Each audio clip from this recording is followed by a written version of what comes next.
सरदार पटेल, जिन्होंने अपनी सूझबूझ के दम पर हमें आज का भारत दिया है।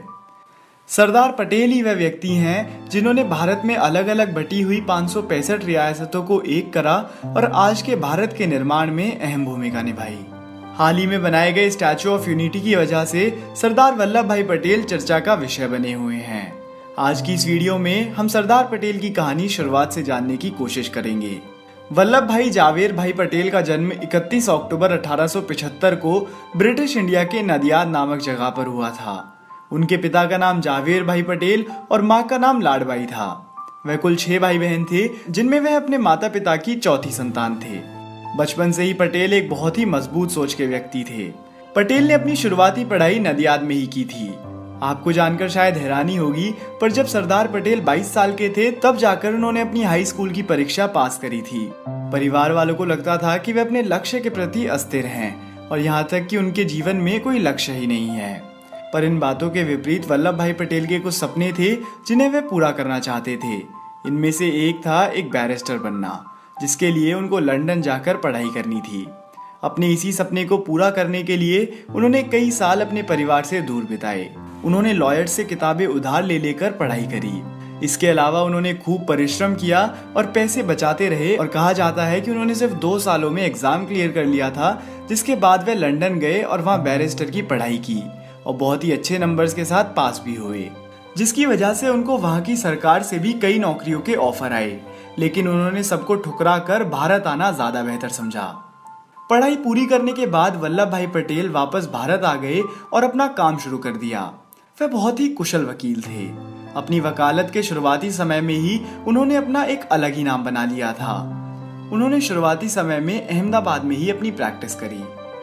1917 वो वक्त था जब वल्लभ भाई पटेल का ध्यान राजनीति की ओर पहली बार आया और इसी के चलते उन्होंने अहमदाबाद के कमिश्नर का चुनाव लड़ा, जो कि वे बड़ी ही आसानी से जीत गए। इसके साथ ही गांधी जी के साथ उनकी नजदीकियों से उनका इंटरेस्ट राजनीति में पहले से भी ज्यादा बढ़ने लग गया। साल बीतते गए और वह अपना काम लगन से करते रहे।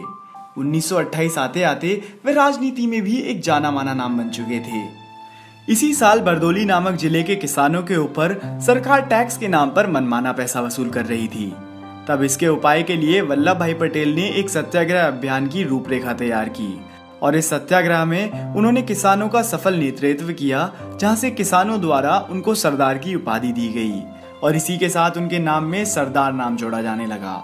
सरदार पटेल राजनीतिक गलियारों में अब एक बहुत ही बड़ा चेहरा बनने लगे थे। अब सारा देश उनको एक कुशल नेता के रूप में देखने लगा था। इसके बाद उन्होंने भारत छोड़ो आंदोलन में भी अहम भूमिका निभाई।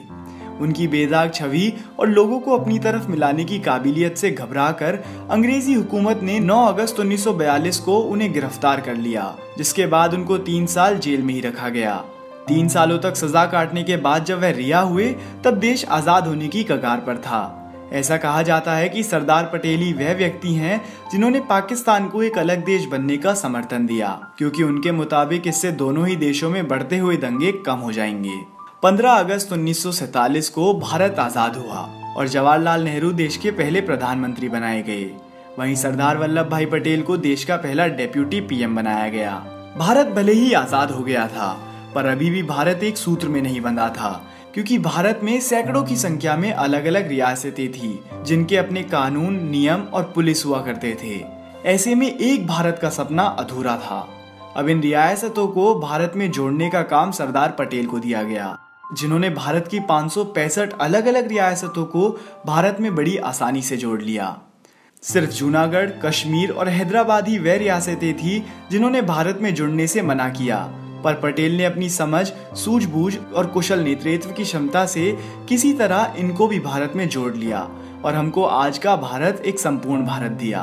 भारत के इस लौह पुरुष यानी कि सरदार वल्लभ भाई पटेल जी की मृत्यु 15 दिसंबर 1950 को भारत के बॉम्बे स्टेट में हार्ट अटैक के कारण हुई। यह वो वक्त था जब भारत ने एक ऐसे व्यक्ति को खोया जिसने देश और इसकी अखंडता के लिए पूरा जीवन न्यौछावर कर दिया था। 1991 में उनको भारत का सर्वोच्च सम्मान भारत रत्न दिया गया। सरदार पटेल जी को सम्मान देने के लिए भारतीय सरकार ने 31 अक्टूबर 2018 को सरदार पटेल जी की 182 मीटर की प्रतिमा का शुभारंभ किया। यह दुनिया की अब तक की सबसे ऊंची प्रतिमा होगी। इसकी ऊंचाई स्टैचू ऑफ लिबर्टी से भी कहीं ज्यादा है।